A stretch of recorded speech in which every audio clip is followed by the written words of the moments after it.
ప్రస్తుతం ఐపీఎల్ హవా స్టార్ట్ అయింది. చిన్నపిల్లల దగ్గర నుంచి పెద్దవాళ్ళ దాకా ప్రతి ఒక్కరూ చూసే ఐపీఎల్ కోసం ఇప్పుడు చాలా రకాలైన చర్చలు జరుగుతున్నాయి. ఇక మినీ యాక్షన్లో ఎవరిని ఏ టీం తీసుకుంటుంది అనేది చాలా కీలకంగా మారనుంది. ఇక దీంతోనే ఆ టీంల యొక్క భవితవ్యం ఏంటి అనేది తెలియాల్సి ఉంది. ఇక ఇదిలా ఉంటే ఐపీఎల్ 2024 సీజన్ నేపథ్యంలో కెప్టెన్ను మారుస్తూ ముంబై ఇండియన్స్ టీం తీసుకున్న నిర్ణయం ఇప్పుడు చర్చనీయాంశంగా మారింది. సోషల్ మీడియా వేదికగా ఈ వ్యవహారంపై దుమారం రేగుతుంది. రోహిత్ శర్మను తప్పిస్తూ హార్దిక్ పాండ్యాను నూతన సారథిగా ముంబై ఇండియన్స్ ప్రకటించడాన్ని ఆ జట్టు అభిమానులు జీర్ణించుకోలేకపోతున్నారు.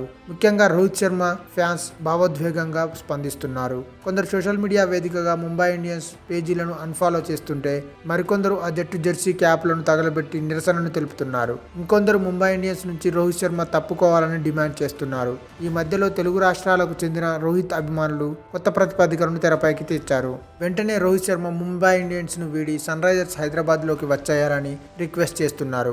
ఆరంభంలో రోహిత్ శర్మ హైదరాబాద్కు చెందిన డెక్కన్ చార్జర్స్ జట్టుతోనే ఆడాడని, 2009లో టైటిల్ గెలవడంలో కూడా రోహిత్ శర్మ కీలక పాత్ర పోషించారని గుర్తు చేస్తున్నారు. ప్రస్తుతం సన్ రైజర్స్ హైదరాబాద్కు భారత్ కెప్టెన్ అవసరం ఉందని, రోహిత్ జట్టులోకి వస్తే తిరుగుండదని పోస్టులు పెడుతున్నారు. డిసెంబర్ 19న జరిగే ఐపీఎల్ 2024 వేలం తర్వాత కూడా ట్రేడింగ్కి వచ్చే అవకాశం ఉందని గుర్తు చేస్తున్నారు. సన్ రైజర్స్ హైదరాబాద్ ఫ్రాంచైజ్ సైతం రోహిత్ శర్మతో సంప్రదింపులు జరపాలని కోరుతున్నారు. డిసెంబర్ 12నే ట్రేడింగ్ విండో ముగిసిన డిసెంబర్ 19న జరిగే మినీ వేలం తర్వాత రోజు నుంచి మళ్లీ ఓపెన్ కానుంది. ఐపీఎల్ ప్రారంభమయ్యే ముందు నెల వరకు ఆటగాళ్లను ట్రేడింగ్ చేసుకునే వెసులుబాటును బీసీసీఐ కల్పించింది. దాంతో వేలం తర్వాత కూడా ఆయా జట్టులో మార్పులు జరిగే అవకాశాలైతే ఉన్నాయి. సన్ రైజర్స్ హైదరాబాద్ని రోహిత్ శర్మ అంగీకరిస్తాడా అంటే అవునని చెప్పే పరిస్థితి అయితే లేదు. రోహిత్ శర్మతో సంప్రదింపులు జరిపిన తర్వాతే హార్దిక్ పాండ్యాకు కెప్టెన్సీ ఇచ్చినట్టు ముంబై ఇండియన్స్ స్పష్టం చేసింది. హార్దిక్ పాండ్యా ట్రేడింగ్ దగ్గర నుంచి కెప్టెన్గా ప్రకటించే వరకు ప్రతి విషయం రోహిత్ శర్మకి తెలుసని, అతనితో మాట్లాడిన తర్వాతే ఈ నిర్ణయాలు తీసుకున్నామని కూడా వెల్లడించింది. రోహిత్ శర్మ సైతం ఐపీఎల్లో తన చివరి మ్యాచ్ ముంబై తరపునే ఆడతానని కూడా గతంలో వెల్లడించాడు. అవసరమైతే ఆట నుంచి తప్పుకుంటాడే తప్ప మరో జట్టు తరపున అయితే ఆడే అవకాశం లేదు.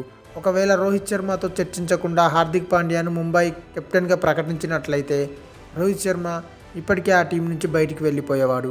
కానీ ముంబై ఇండియన్స్ రోహిత్తో అన్ని విషయాలు మాట్లాడిన తర్వాతే ఈ కీలకమైన నిర్ణయాన్ని తీసుకుంది. కాబట్టి రోహిత్ శర్మ కూడా వాళ్ళు తీసుకున్న నిర్ణయాన్ని అంగీకరిస్తూ టీంలోనే ప్లేయర్గా కొనసాగబోతున్నాడనే వార్తలు కూడా వస్తున్నాయి. మరి రోహిత్ శర్మ టీం నుంచి బయటికి వస్తాడా లేదంటే ముంబై ఇండియన్స్ టీంలోనే కొనసాగుతాడా అనే విషయం మీద క్లారిటీ రావాలంటే మరికొన్ని రోజులు వెయిట్ చేయక తప్పదు. ఈ వీడియో మీకు నచ్చినట్టయితే లైక్ చేయండి, షేర్ చేయండి, కమెంట్ చేయండి, సబ్స్క్రైబ్ చేయండి.